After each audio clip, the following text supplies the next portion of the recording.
மேடைக்கு அழைக்கிறோம். வாங்க மேம். மேம் சார் வந்து ஹைலைட் பாம் பிளாஸ்ட் சார். அப்ப ஃபிளாஷ் லைட்ல எரியும், போன் லைட்ல எரியும். அப்ப பாருங்க. எல்லாருக்கும் வணக்கம். ஸ்டேஜ்ல பெரியவங்க எல்லாருக்கும் வணக்கம். ஆக்சுவலா நான் சீக்கிரட்டா வந்திருக்கேன், யாருக்கு எதுவும் சொல்லாம. சரி கவிதா வாழ்த்துக்காக இங்க வந்திருக்கேன், அவரு போட்டு அடிச்சுட்டாரு. அதான் நான் இப்ப மேடம் கிட்ட சொல்லிட்டு நான் ஹாப்பியா ஜாலியா சீக்கிரட்டா வந்திருக்கேன் மேம், சார் போட்டு அடிச்சுட்டாருன்னு சொல்லிருக்கேன். ஃபர்ஸ்ட் நான் எனக்கு ரொம்ப சந்தோஷமா இருக்குங்க. ஏன்னா ரொம்ப நாள் கழிச்சு உங்களை எல்லாரும் பாக்குறேன். ஏன்னா நிறைய தெரிஞ்சவங்க எல்லாரும் மீட் பண்ணும் போது எனக்கு அங்க ரூம்ல எனக்கு ரொம்ப ரொம்ப சந்தோஷமா இருந்தது. அண்ட் ஒண்ணு எனக்கு கவிதா எப்போ இங்க இந்த ஃபங்க்ஷனுக்கு கூப்பிட்ட உடனே இப்பதான் சொன்னாங்க இங்கிலீஷ் கேட்க கூடாதுன்னு, அதான் ட்ரை பண்ற தமிழ்லயே பேசுறதுக்கு எதுவும் ஆட் பண்ணாம.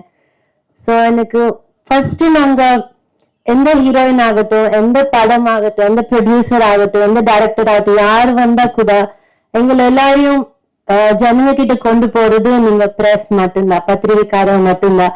அப்படிப்பட்ட அவங்க எப்பவுமே முன்னுக்கு இருந்து எங்களை முன்னுக்கு வச்சு அவங்க பின்னுக்கு இருந்து எங்களை சப்போர்ட் பண்ணுவாங்க. அப்படி இருந்து இப்ப கவிதா அப்படியே ஒரு பத்திரிகைக்காரனா வந்து என்ன ஒரு ப்ரொடியூசரா இப்ப வந்து நின்றுருக்காங்க. அதுக்கு எனக்கு ரொம்ப பெருமையா இருக்கு. சோ அந்த விஷயத்துக்காண்டி நான் அவங்க எப்ப கூப்பிட்டாலும் நான் வருவேன் அவங்களுக்காண்டி. அண்ட் இன்னொன்னு as a woman first time ஒரு அந்த பெண் வந்து நிறைய பெண்கள் பண்ணிருக்காங்க, ப்ரொடியூஸ் பண்ணிருக்காங்க. பட் இருந்தாலும் ஒரு பத்திரிகையால இருந்துட்டு அவங்க மெதுவா படி ஏற்று அவங்க சொந்த உழைப்புல இங்க இவ்வளவு தூரம் வந்திருக்காங்க. அதுக்கு எனக்கு ரொம்ப பெருமையா இருக்கு. அண்ட் இன்னொன்னு எல்லாரும் சொல்றாங்க சின்ன படம் பெரிய படம்னு, எனக்கு அதெல்லாம் தெரியல. எனக்கு ஒரு நல்ல படமா தான் தெரிஞ்சது. ஏன்னா ட்ரெய்லர் பார்த்தேன், அது வந்து ரொம்ப ஃபாஸ்டா ரொம்ப நான் இப்ப இருக்கிற ட்ரெண்டுக்கு கூடி இருந்தது, அந்த மாதிரி இருந்தது. மியூசிக் ரொம்ப நல்லா இருந்தது, ஸ்கிரீன் பிளே டிரெக்ஷன் எல்லாமே சூப்பரா இருந்தது ட்ரெய்லர்லயே. சோ நான் படம் கூட நான் யோசிக்க முடியாது எவ்வளவு நல்லா இருக்கும்னு சொல்லி. அப்படியே நீங்க எல்லாருமே வந்து ஒரு நல்ல படத்து எல்லா நல்ல படத்துக்கு எப்படி நீங்க சப்போர்ட் தருவீங்க, எப்படி ஜனங்களுக்கு முன்னாடி கொண்டு போவீங்க, அதே மாதிரி இந்த படம் கூட நீங்க அப்படி சப்போர்ட் பண்ணி ஜனங்களை முன்னாடி கொண்டு போய் நிக்கணும், வெற்றிகரமா பண்ணணும். All the very best to the whole team and நன்றி. அது வந்து அந்த பசங்க அங்க உட்காந்துட்டு இருக்கும்போது பாவம்னு முதல்ல சொன்னதே பாக்யராஜ் சார் தான். ஆமா பாவம் அங்க உட்காந்துட்டு எதுக்கு கால் வலிக்க போகுதுன்னு அப்புறம் நான் நினைச்சேன். சரி அப்ப அவங்க சொன்னாங்க அந்த கேரக்டர் மேல இருக்கிற அந்த ஆர்வத்தில் உட்காந்துட்டு இருக்காங்கன்னு, கால் வலிச்ச போகுதுப்பா. எனவே இந்த ஃபங்க்ஷனுக்கு கூப்பிட்டதுக்கு ஃபர்ஸ்ட் கவிதாவுக்கு நான் நன்றி சொல்றேன். பத்திரிகையாளர்கள் நிறைய பேர் எனக்கு ஃப்ரெண்ட்ஸுங்க இருக்காங்க. நிறைய பேர் எத்தனையோ வருஷமா பார்த்துக்கிட்டு இருக்கிறாங்களா எல்லாம் இங்க பார்க்கும்போது ரொம்ப சந்தோஷமா இருக்கு. கொஞ்சம் ஃபீல் பண்ண வைக்கிற அளவுக்கு எழுதுறவங்க இருந்தாலும் எனக்கு பிடிச்ச நிறைய பேர் இங்க இருக்கிறாங்க. அதுல ஒருத்தங்க கவிதா, அதுலயும் பீயிங் எ லேடி. அவங்க வந்து சொல்லும்போது ரொம்ப பெருமையா இருந்துச்சு. ஃபர்ஸ்ட் ப்ரொடியூசர் அப்படின்னு சொல்லும்போது என்னை பொறுத்த வரைக்கும் இது ஒரு சின்ன படமா எனக்கு தெரியல. அதாவது பெரிய படத்துல செலவு பண்ண வேண்டிய காசை கம்மி பண்ணி நம்மளால முடிஞ்ச அளவுக்கு பண்ணி இந்த படத்தை பெருசா மாத்துறோம். So it's not a small film, it's a big thing.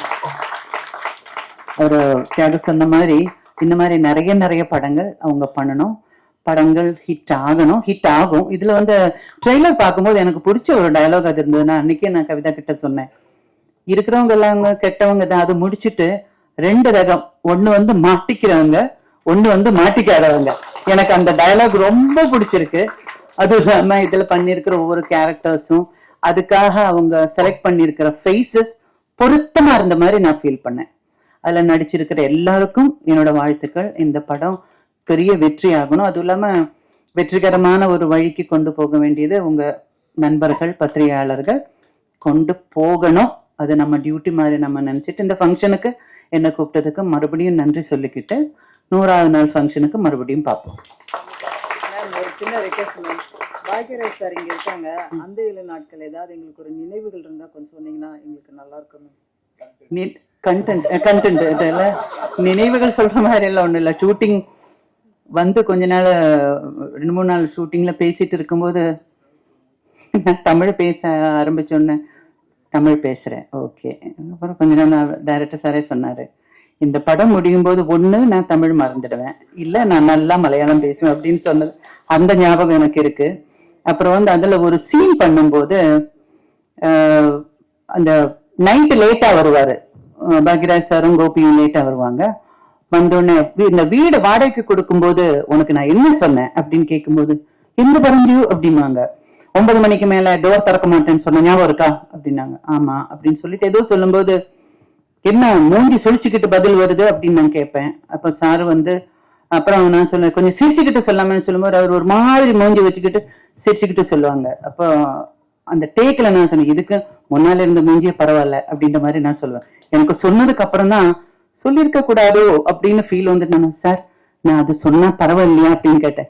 சொல்லுங்க அப்படின்னாங்க. எனக்கு அது ரொம்ப ப்ரௌடா ஃபீல் பண்ணேன். ஏன்னா பெரிய டைரக்டர், அந்த டைம்ல நான் வந்து மலையாளத்துல இருந்து வந்திருக்கேன், புது ஆளு, பெரிய டைரக்டர், பெரிய ஒரு இடத்துல இருக்கிறவங்க வந்து வேண்டாம் அப்படியெல்லாம் சொல்லக்கூடாது அப்படின்னு வேணும்னா சார் சொல்லியிருக்கலாம். ஆனா நான் அந்த சொன்னது அந்த டயலாக் வந்து அந்த சினிமாவில பெரிய ஒரு எல்லாரும் பேசப்படுற ஒரு சீனா மாறிடுச்சு. அந்த டைம்ல என்ன திட்டாம என்கரேஜ் பண்ணதுக்கு ரொம்ப நன்றி மாதவன். ஏன்னா சார் நினைச்சிருந்தா அதெல்லாம் வேண்டாம், சொல்லி கொடுத்த சொன்னா போதும் அப்படின்னு.